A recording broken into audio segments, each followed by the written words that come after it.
Hello and welcome to the Wellness Connection podcast. I'm your host, Fiona Kane.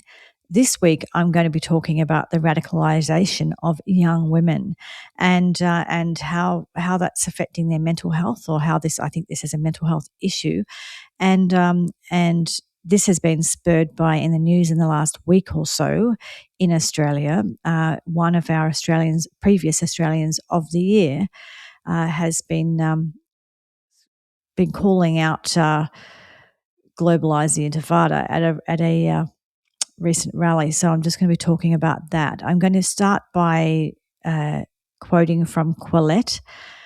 They said that Grace Tame went from Australian of the Year fighting child sexual abuse and championing speaking's hard, championing women's rights, to leading Globalise the Intifada chants at pro-Gaza rallies and branding Israel a fascist rogue state. This is a textbook example of how women are being radicalised into ideological extremism, something Quillette has been documenting for a decade. So they've got a whole article that they've written about this. Now, some of what they've talked about in this article is they've talked about how women on average score higher on empathy, care for vulnerable, and moral purity concerns. They also say that this is intensified on social media. And what you get on social media is you get rewarded for this. So they get rewarded for emotional certainty, moral absolutism, and public displays of righteousness. And when that mix is reinforced by universities, NGOs, and celebrity culture, I would also add politicians, moral commitment slides into extremism without ever being recognised as radicalisation. And I think that is absolutely true, and that is what has happened here. So Grace Tame, in 2021, she was nominated to be the Australian of the Year, and it was for her advocacy for survivors of childhood sexual abuse. And it was really important, and it was a really important role, and really important that I think that advocacy is vitally important. So I was in support of her and hope that she would be a good role model. Unfortunately, this textbook radicalisation of young women that's been happening meant that things have changed. So one of the things that she said at this pro-Palestinian rally the other day, and by the way, this rally was in response to the Israeli president coming to Australia, and he was coming to Australia to help, to memorialise and grieve with the Jewish citizens of this country in regards to the Bondi massacre, the Bondi terrorism event that happened in 7 or 8 weeks ago. So he was coming here for that reason. He wasn't coming here for any other. It was specifically about this event. But all around Australia, people are protesting him being here to grieve with the victims of this, right? So that's what the rally was. So for starters, right? But secondly, so one of the things, very specific things she said, and she said it twice, and she said, "From Gadigal to Gaza, globalise the Intifada." Now, I'm not getting into the politics of the Middle Eastern wars. I'm not going to argue that stuff. That's not what I'm interested in talking about here. What I'm interested in talking about here is health, mental health, culture, and society, how all of these things are combined. Now, from Gadigal to Gaza. So first of all, Gadigal is the Aboriginal name, or the Indigenous name in Australia for Sydney, right? And what these activists do is they create this sort of omni-cause. So instead of just being about Gaza, or just being about climate, or just being about whatever, insert your politics, they combine it all together. So what they really tried to do is they've tried to combine the Indigenous Australians and the Gazans and put this as an omni-cause, like it's the same thing, and they're completely different situations. But so I think that's where the Gadigal comes from. Is she's virtue signalling about her care for Indigenous Australians, and also she's she's conflating these two issues together, which are not unrelated. But anyway, but essentially when you say that, she's saying from Sydney to Gaza, globalise the Intifada. Well, the Intifada already was globalised in Australia. That's what the Bondi event was. So the Intifada is really when it is terrorism attacks on, historically it's been against Jewish people, but I think that it's pretty clear that these activists, it's not just that anymore, they're against the West. So so she's actually calling for terrorism around the world and terrorism in Sydney, Australia. That's what she's calling for. And people are defending that. I don't understand. You can argue to your heart's content about what you do and don't think about Israel or the Palestinians or, wars or conflicts and all of that. Like, absolutely have your own opinion about that. And if you want to march and talk about that and talk about rights and all that, go for your life. But that's very different to calling for terrorism, which is what she's doing. And there are people calling for her to lose her title as Australian of the Year. And while I agree with that in principle, because I think that she does not represent Australia and that's what she's saying is disgusting and horrific, I also, the only problem with that is if you do that, if we take away that, that'll just give her more victim points, and that will just help her be a martyr, and her followers will love her even more and support her even more.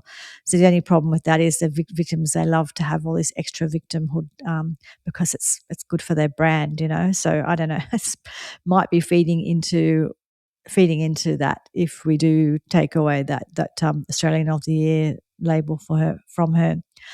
But talking more about sort of what's going on here is, these activists, they've been led to believe that, and sorry, I am referring to my notes because I sort of wrote it this morning. I woke up with it all in my head and had to write it all down just so I could remember.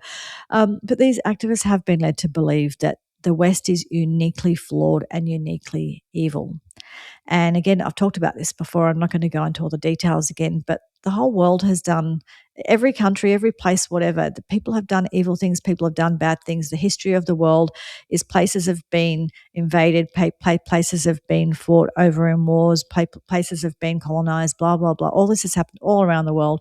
Everyone in the world's had slaves. Everyone in the world's done horrific things. The West have also done a lot of really, really good things, but these,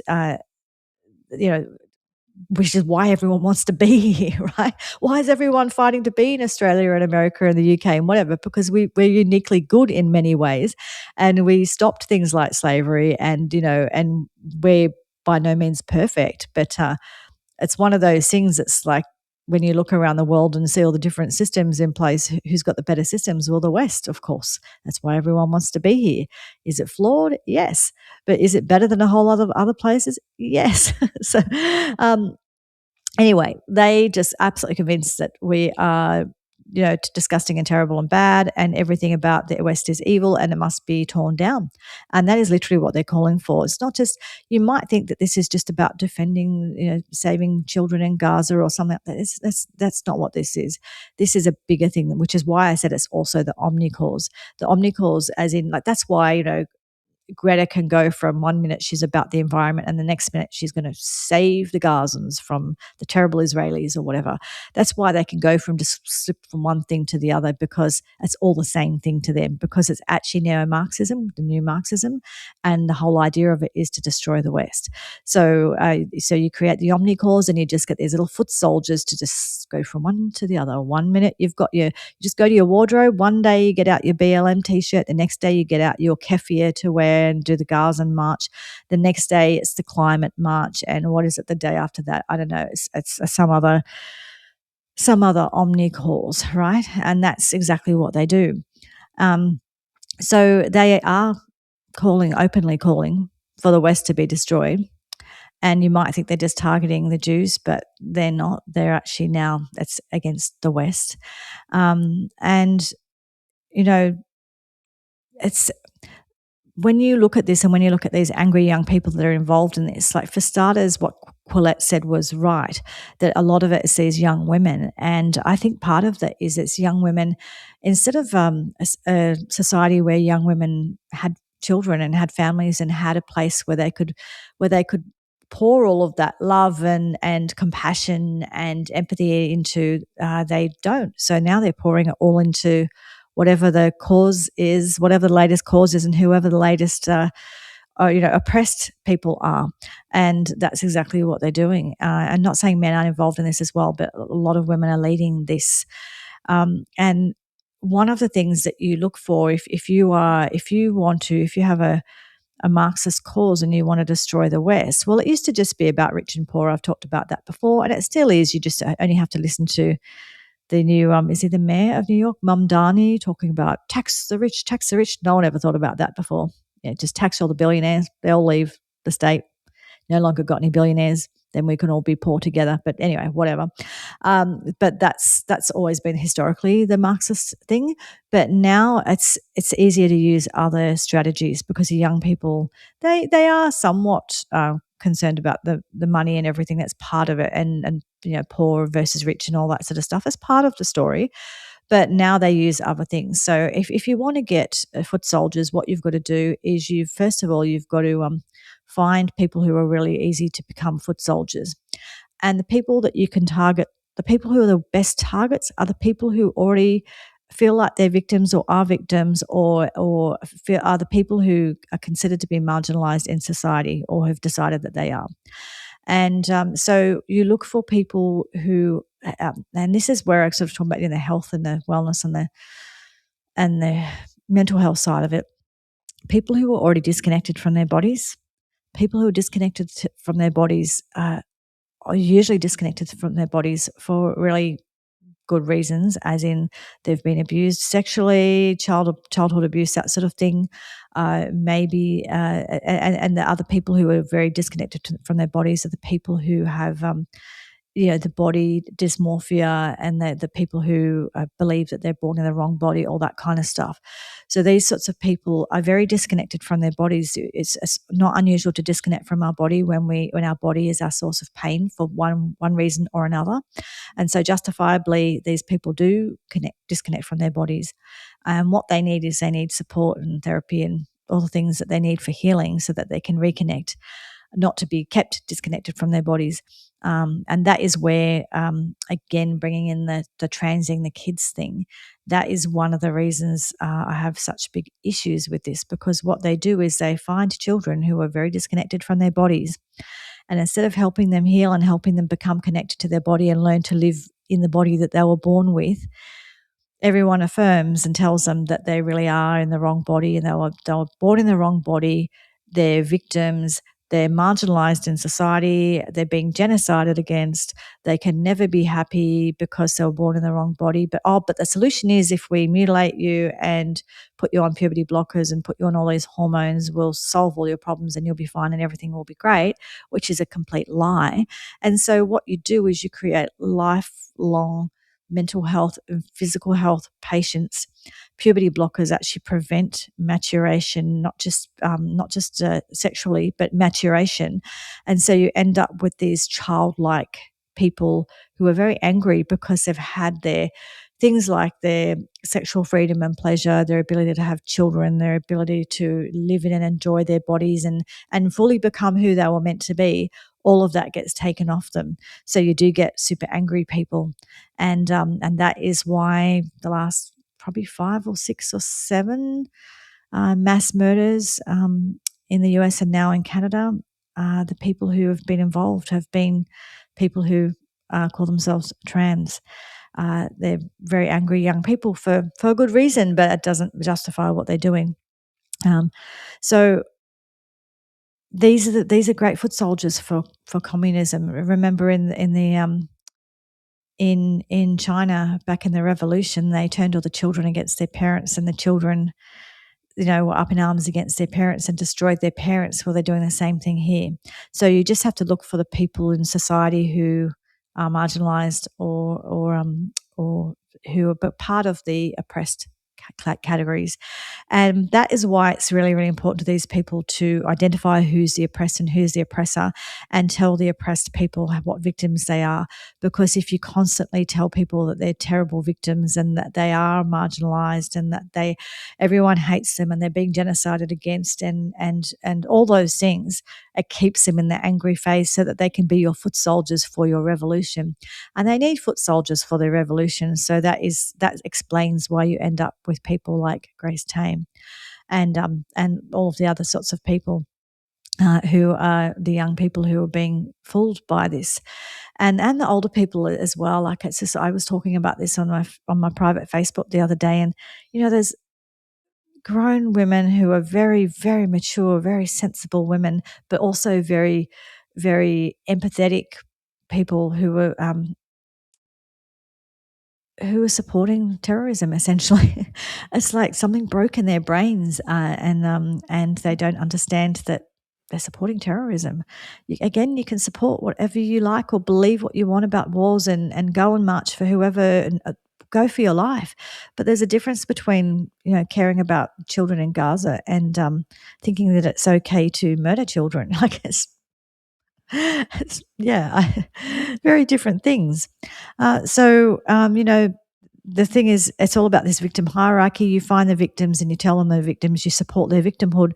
Maybe even go out of your way to affirm them in the wrong body and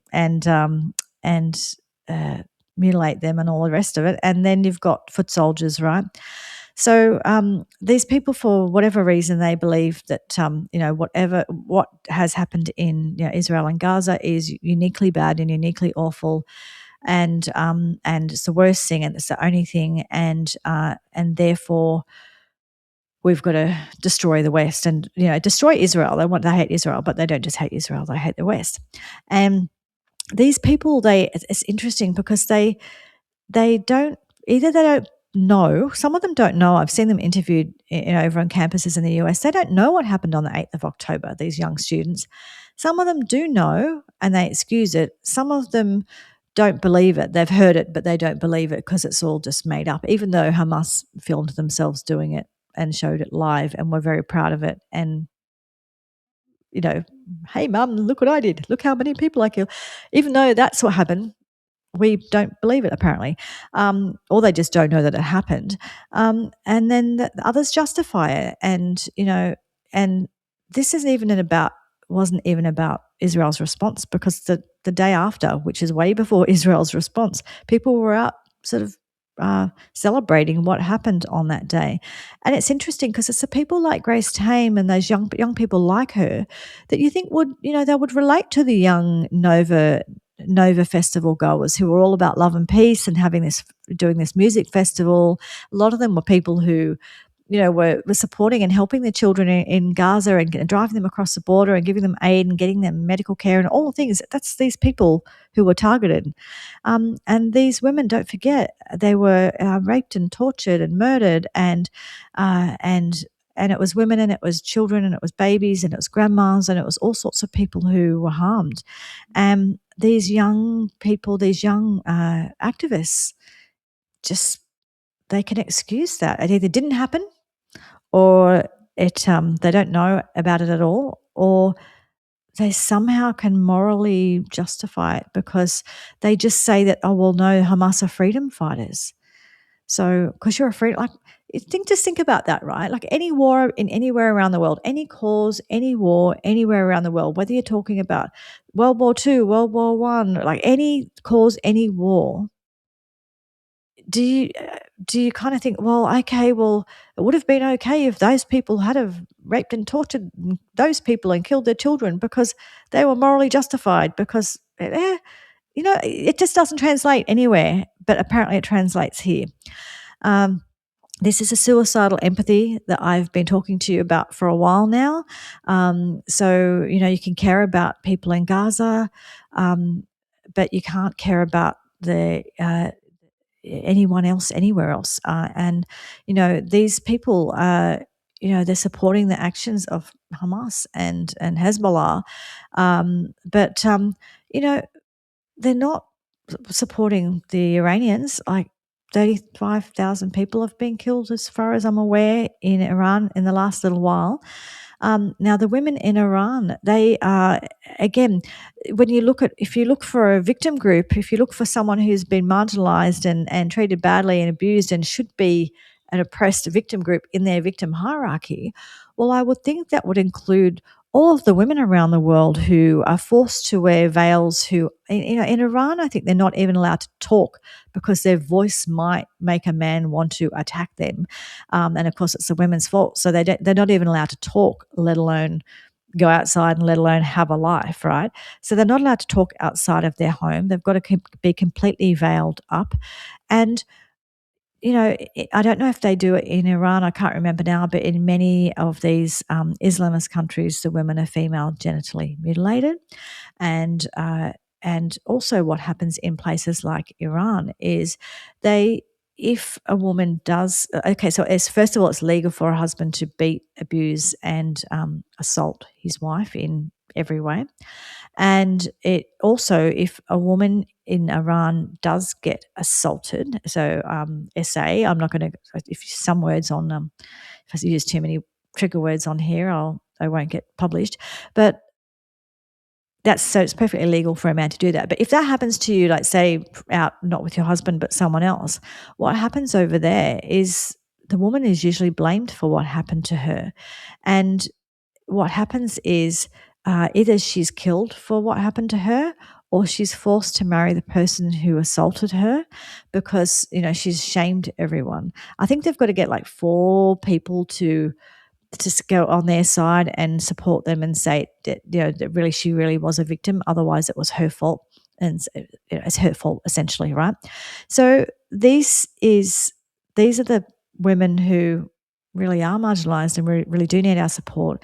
Now, all of these people, including some friends of mine who go on and on and on about misogyny all around the world, but they're always talking about misogyny here, and it was misogynist because someone opened up the door for me. It was misogynist because there's not exactly 50% of women in this political party and that political party, or this job and that job, and blah, blah, blah.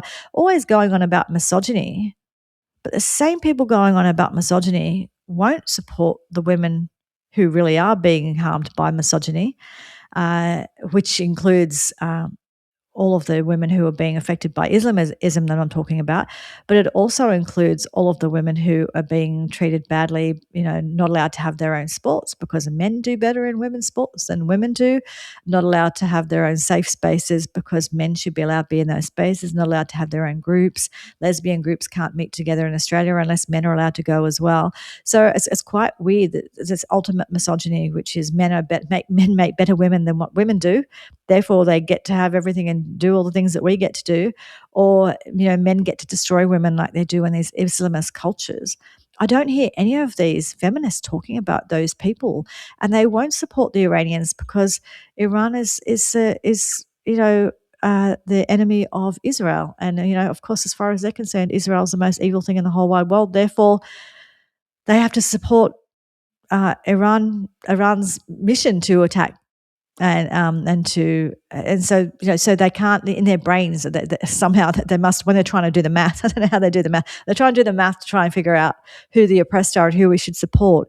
Unfortunately, we can't. Iranian women are not in the oppressed group, and so we can't support them because we've got to support what the Iranian men are doing, which is killing people on the other side, over the border in Israel. So because we've got to support the men who are doing that, somehow the men, Hezbollah and Hamas and these different terrorist groups, somehow those men are now, they're the oppressed and they're the ones we support, but we don't support the people they harm, including their wives and children.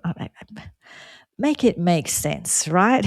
That's why, they're so sure and they're so certain about their moral purity in all of this because, because once you start trying to math it, the math doesn't math, right? So, or the maths doesn't maths, as they would say in Australia, but just doesn't work, right?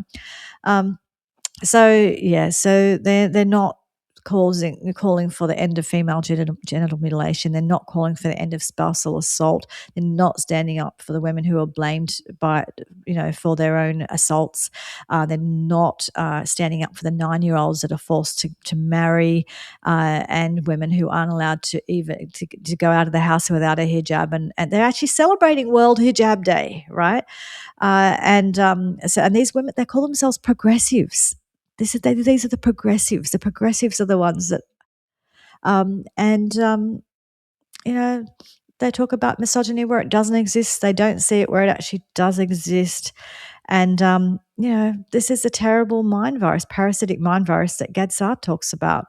Their brains are broken, and they've just get given the list. These are the oppressors, these are the oppressed, go out and fight. And they're just like automatons that just go out and do that, and they cannot think for themselves. And I'm all for free speech. I'm a big supporter of free speech. However, there already are laws in place in Australia and in most Western countries, I think, that in regards to, calling for violence is not okay. So again, free speech, you can say, I love this, or I love that person, or I agree with this, or I disagree with that. It's very different to calling for terrorism, which is what Grace Tame did this week. I think that she has this parasitic mind virus. I think she's severely mentally ill, and she's not a role model for anyone. They're misplacing the empathy and compassion they have. They're putting it in the wrong place. They don't understand where to place it.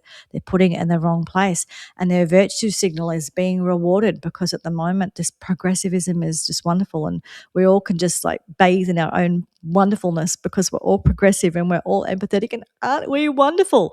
And that they're living in that place right now, so they're getting rewarded for it.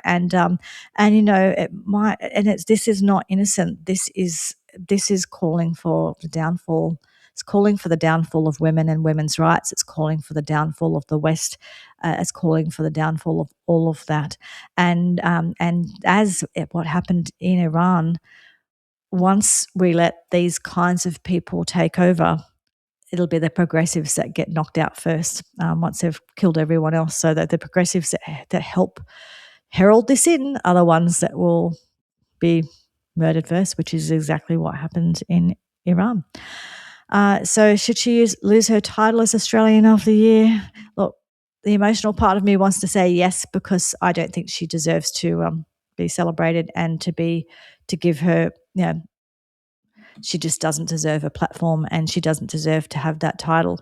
At the same time, it would be playing into her martyrism and make her a hero even more. So yeah, I don't know if it's pointless, but anyway, that's me trying to explain what is going on in the world at the moment, and why particularly young women, but young people, are so radicalized, and why that this misplaced compassion and empathy they have, why it's so dangerous, and why it's a terrible mind virus, and why we have to stand up against this behavior and not defend it. Anyway, please like, subscribe, share, give me your feedback, and share this episode with people that you think who might be interested. I just like to talk about real conversations about things that matter. And I think there is a massive mind virus which is really affecting their mental health, particularly of young people in the Western world. And we need to sort that out very fast, because it's becoming a huge issue. Anyway, I hope you have a great week, and I'll talk to you next week. Thank you. Bye-bye.